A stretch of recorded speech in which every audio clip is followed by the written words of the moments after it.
Blasts are seen in Tel Aviv on Friday night as sirens sound across Israel under barrages of Iranian missiles as Iranian Supreme Leader Ali Khamenei vows to inflict heavy blows.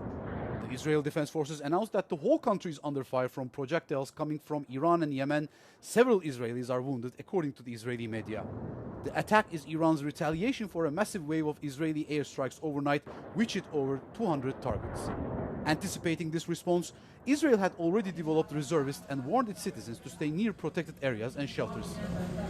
Israel's military confirmed on Friday its strikes targeted nuclear facilities at Isfahan and reportedly Fordo after previously dismantling the Natanz site.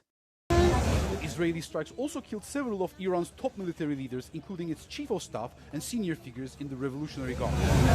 European leaders are calling for immediate de-escalation, but US President Donald Trump called the initial Israeli strikes excellent and warned more is to come.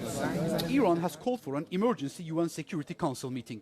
With Israel sealing off the West Bank and Iran restricting internet access, the region remains on high alert for further escalation. After military attacks between Israel and Iran overnight, European leaders are voicing alarm and calling for immediate de-escalation. On the other hand, US President Donald Trump made further warnings and threats to Tehran to make the nuclear deal, saying that there is still time to end this slaughter before there is nothing left. Trump said his country makes the most lethal military equipment and that Israel has a lot of it, with much more to come.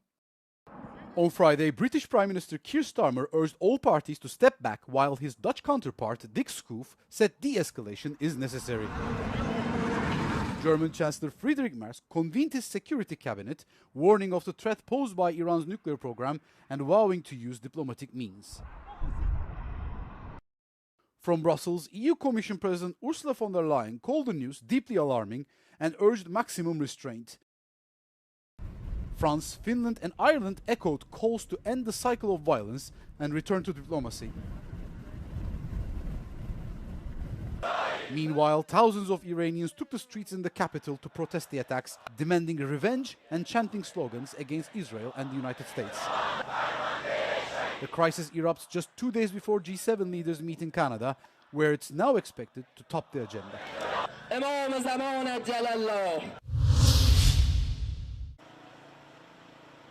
Israel's Mossad intelligence agency carried out a multi-pronged covert operation deep inside Iran, using advanced systems and explosive drones to strike multiple targets overnight, sources told Euronews.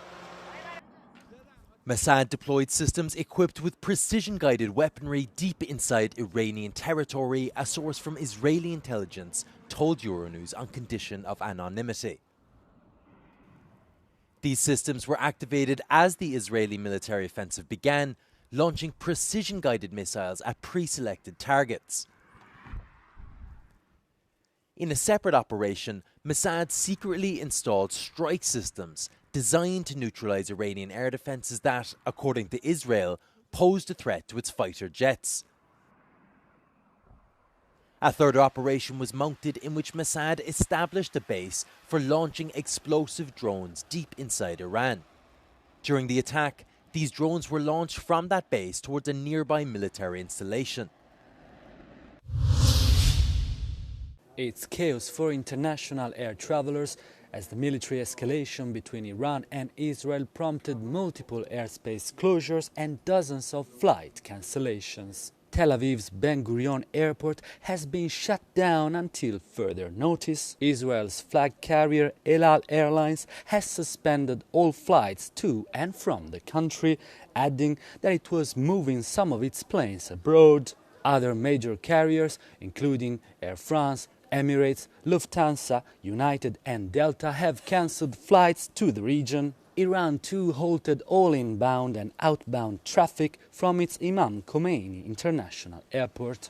Jordan, Iran, Israel and Iraq all closed their airspace. Thousands of travelers have been diverted to other destinations through Egypt and Saudi Arabia or north via Turkey, Azerbaijan and Turkmenistan. Over 25 flights carrying more than 2,000 passengers have been diverted to Cyprus. Authorities in European countries like the UK, Italy, Spain and France are advising against all travel to Iran.